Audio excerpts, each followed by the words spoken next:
The first habit to become motivated is to know why you want to read the Bible. I want you to think about this.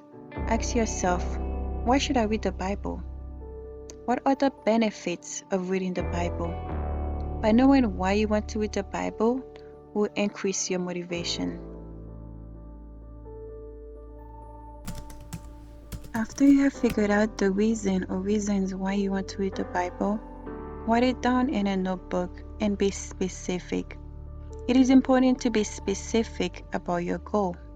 In your notebook, I want you to write the goal or reason why you want to read the Bible, how you want to do it, the time, is it in the morning or at night, the place or the location, the length, how long do you plan on reading the Bible, or how many chapters do you want to read per day, which book do you want to read.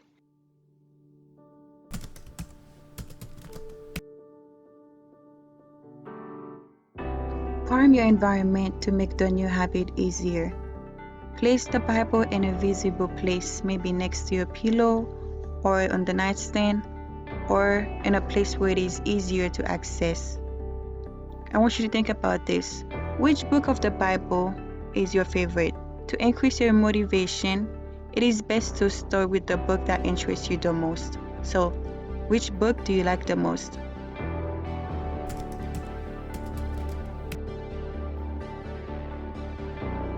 What is habit stacking?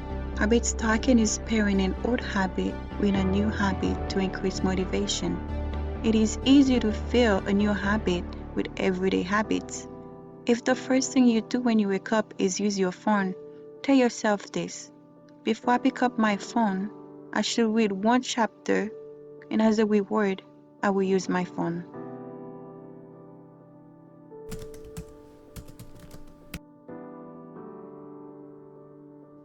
To practice a new habit, you need repetition.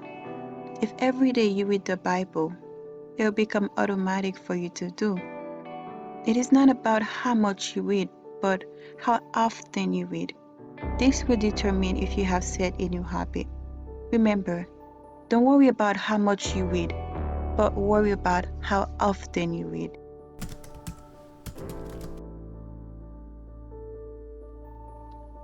I would recommend to use a notebook to track your progress. Write down the date and the chapter or verse you read that day. Writing down your progress will increase your motivation. If you skip a day, don't worry about it. The next day, you can read 2 chapters or 2 verses. It's up to you. Again, it's not about how much you read, but how often you read. You want to enjoy the Bible like every other things you enjoy in life. Don't make it a burden to read the Bible. At the beginning, it may seem not enjoyable, but later you should build enjoyment. That is why it's essential to start small and pick a book you enjoy most. It should not be a challenge. Don't try to engineer a perfect Bible study. Start small and easy. Don't make it feel forced. If you don't feel like reading a whole chapter, read only one verse. Reading the Bible should not be a burden. If you don't enjoy it, go back and ask yourself, why should I read the Bible?